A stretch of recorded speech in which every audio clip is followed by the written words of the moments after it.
Friends, welcome back. तो friends, अभी का वीडियो है पीएम मोदी के एक फोन कॉल से हिल गया चीन। चलो देखते हैं आज का वीडियो। तो वीडियो शुरू करते हैं, पर वीडियो शुरू करने से पहले अगर आप चैनल पर नए हो और आपने अभी तक सब्सक्राइब नहीं किया तो जल्दी से पहले सब्सक्राइब के बटन और बेल आइकन को क्लिक कर लो ताकि आपको हमारे सारे न्यू वीडियोस के नोटिफिकेशन मिल जाए जैसे हम अपलोड करें। अगर आपको वीडियो पसंद आता है please like and share. And हमारा दूसरा चैनल, ट्विटर, इंस्टाग्राम अकाउंट सबके डिटेल्स है डिस्क्रिप्शन बॉक्स में, उनको भी सब्सक्राइब और फॉलो कर लेना। चलिए शुरू करते हैं।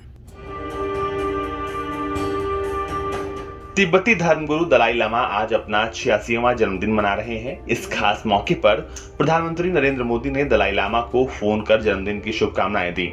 पीएम मोदी ने इसके बारे में ट्वीट कर जानकारी दी। चीन के साथ हाल ही के वक्त में भारत के रिश्ते जो रहे हैं, ऐसे में ये एक बहुत बड़ी हलचल मानी जा रही है। प्रधानमंत्री नरेंद्र मोदी ने अपने ट्वीट में लिखा कि 86वें जन्मदिन के अवसर पर धर्मगुरु दलाई लामा से फोन कर बात की। हम उनके लंबे और स्वस्थ जीवन की कामना करते हैं। गौरतलब है कि चीन लगातार दलाई लामा का विरोध करता रहा है। कई बार उसने भारत के सामने इसको लेकर आपत्ति भी जाहिर की है। आपको बता दें कि चीन ने अपने कब्जे में तिब्बत को लिया हुआ है और लंबे वक्त से दलाई लामा भारत में रह रहे हैं। लेकिन अब पिछले करीब 1-2 साल से भारत और चीन के संबंधों में बड़ा बदलाव हुआ है। लद्दाख में जारी तनाव के कारण भारत ने अपनी नीति को बदला है। यही कारण है कि प्रधानमंत्री नरेंद्र मोदी को इस तरह खुले तौर पर दलाई लामा से बात करना चीन के लिए एक बड़ा और कड़ा संदेश है। प्रधानमंत्री नरेंद्र मोदी के इस बधाई संदेश पर भारत में भी प्रतिक्रियाएं सामने आने लगी हैं। AIMIM प्रमुख असदुद्दीन ओवैसी ने ट्वीट कर लिखा कि बहुत अच्छा सर, लेकिन अगर आप दलाई लामा से मुलाकात करते तो चीन को कड़ा मैसेज पहुंचता। आपको बता दें कि साल 2015 तक प्रधानमंत्री नरेंद्र मोदी लगातार धर्मगुरु दलाई लामा को ट्विटर पर बधाई देते रहे हैं। साथ ही उनकी बधाई पर जवाब भी देते आए हैं। लेकिन 2016 के बाद से सार्वजनिक तौर पर पीएम मोदी ने उन्हें बधाई नहीं दी है। साल 2019 में प्रधानमंत्री की ओर से दलाई लामा को बधाई भेजी गई, लेकिन इसे सार्वजनिक नहीं किया गया। वहीं साल 2020 में बधाई नहीं दी गई थी और अब 2021 में इस तरह यूं खुले तौर पर बधाई दी गई है। यानी साल 2015 के बाद पीएम मोदी ने पहली बार सार्वजनिक तौर पर दलाई लामा से बात करने की जानकारी साझा की है। आपको बता दें कि साल 2011 के बाद से तिब्बत में परिस्थितियां बदली हैं। चीन अब दलाई लामा को वहां का शत्रु मानता है, लेकिन दलाई लामा तिब्बत की आजादी के लिए शांति की मार्ग पर आगे बढ़ रहे हैं। वो भारत को अपना दूसरा घर मानते हैं। 1989 में नोबेल शांति पुरस्कार विजेता दलाई लामा तिब्बत जाने के सवाल पर मौन हो जाते हैं, लेकिन आसमां की तरफ देखते हुए हमेशा उनका एक विश्वास रहता है कि कभी न कभी वो लौटेंगे। दलाई लामा साल 1959 में चीन के आक्रमण के बाद तिब्बत छोड़कर भारत में शरण लेने पहुंचे थे।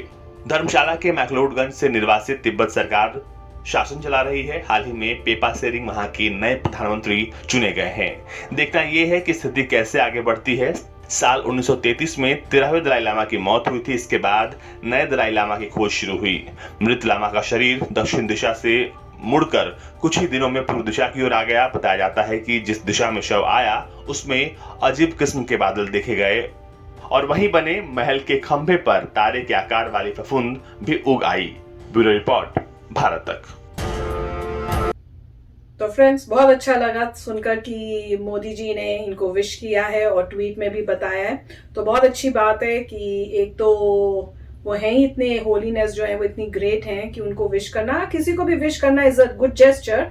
तो अगर उन्होंने विश किया है तो एक तो चाइना को भी पता चल रहा है कि भाई हम किसके साथ हैं, और वो तो कोई डाउट की बात ही नहीं होनी चाहिए, क्योंकि जब वो हमारे यहाँ पे रह रहे हैं और उनका ये अब सेकंड होम है जैसे वो कहते हैं, तो चाइना को तो वो मैसेज मिल ही जाना चाहिए। और चाइना तो वैसे ही उसको तो प्रॉब्लम होनी है, और ऊपर से अब आप ये फोन कॉल किए तो उन्होंने भी वहां से कोई ना कोई जरूर कमेंट मारेंगे या कुछ दिखाने की कोशिश करेंगे अपने ग्लोबल न्यूज में वो लिखकर। तो हु केयर्स, हमने तो अपना स्टैंड लेना है, जो हमको ठीक लगता है एज अ कंट्री हम तो वही करेंगे। और देख के अच्छा लगा, और जैसे सुन के दुख भी हो रहा था कि जब उनसे पूछते हैं कि तिब्बत वापस जाने का, तो वो कह रहे थे जैसे इसमें कि उनका कोई, तब वो चुप हो जाते हैं, मौन हो जाते हैं और सिर्फ ऊपर जो है स्काई की तरफ देखते हैं, क्योंकि उनको भी उनको दुख तो होगा ना कि अपना सब कुछ छोड़ के वहां से उनको आना पड़ा। और हर बंदे की ड्रीम यही होती है कि भाई वापस मेरे को मौका मिले वापस अपनी कंट्री में, अपनी वहां जगह पे जहाँ मैं रहता था वहां वापस जाने का। तो मुश्किल सिचुएशन है, पर वही है कि आप भगवान के ऊपर जो है सबको छोड़ दो और इवेंचुअली भगवान जो है वो ठीक करेंगे। तो यही हमारी भी होगा कि भाई उनकी जो विश है और तिब्बत को जो है करेक्ट जो होना चाहिए था उसको अपनी फ्रीडम मिले और तिब्बत जैसे पहले था वैसा अच्छा सा एक कंट्री बन जाए। तो और चाइना को एक मैसेज भी मिले कि भाई इस टाइप से लोगों की ज़मीनें लेना जो है कोई भी एक्सेप्ट नहीं करेगा। पर देखते हैं कब वो पॉसिबल होता है। पर बहुत ही अच्छी बात है कि मोदी जी ने उनको विश किया और उनको बर्थडे का विश करके उनकी लॉन्ग लाइफ के लिए उन्होंने उनको प्रे भी किया, तो बहुत अच्छी बात है। काफ़ी अच्छा वीडियो था। इसमें यह है कि मुझे थोड़ा सरप्राइज हुआ था कि 2015 से लेकर अब तक उनके बर्थडे पे उनको विश नहीं किया जा रहा, अब किया है।